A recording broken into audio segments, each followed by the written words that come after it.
আসসালামু আলাইকুম everyone.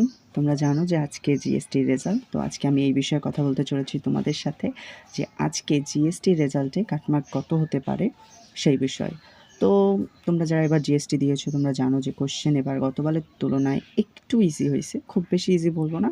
Cause ফিজিক্সে জাস্ট হচ্ছে তোমার ওই ম্যাথামেটিক্যাল টার্মটা একটু কম ছিল বাট আগের বারের তুলনায় একটু কম ছিল। আগেরবার যেটা ছিল যে তোমার অনেক হার্ড ম্যাথ ছিল ফিজিক্সে এবং 20+ ম্যাথ ছিল। এবার একটু কম ম্যাথ এসেছে এবং যা দেখলাম যে তোমাদের কেমিস্ট্রি এবং বায়োলজি কোয়েশ্চেন অনেকটাই ইজি ছিল। আর জিএসটিতে তোমার বরাবরই তো কাটমার্ক কম থাকে, সেটা তো তোমরা সকলেই জানো যে গতবার 36+এও চান্স পাইছে এরকম আছে। তো জিএসটিতে কাটমার্ক কম থাকে। কিন্তু এখানে আরেকটা ব্যাপার হচ্ছে এবার তোমার কিছু বিশ্ববিদ্যালয় জিএসটি থেকে বের হয়ে গেছে এবং তারা স্বতন্ত্র এক্সাম নিয়েছে।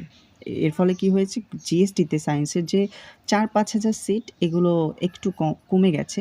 সো এর ফলে দেখা যাবে যে কাটমার্কটা গতবারের তুলনায় একটু হাই থাকবে এবং তোমার যেহেতু কোশ্চেনের মানটাও একটু ইজি হয়েছে বলা যায় গতবারের তুলনায়, সো কাটমার্ক একটু কমে আসবে। তো কাটমার্ক কেমন হতে পারে, তো এই সম্পর্কে তোমাকে কেউ তোমাকে একদম সঠিক ধারণা দিতে পারবে না।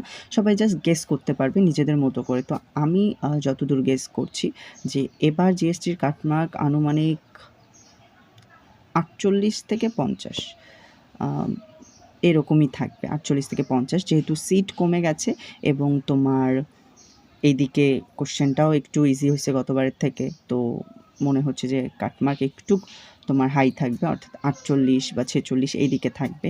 তো তবে তোমরা যারা 45+ আছো তারা হোপ রাখতে পারো, কারণ যেহেতু জিএসটিতে ওয়েটিংয়ে প্রচুর যায়, ওয়েটিং থেকে প্রচুর টানে। সো সেক্ষেত্রে তোমরা 45+এও হোপ রাখতে পারো যে চলে আসতে পারে।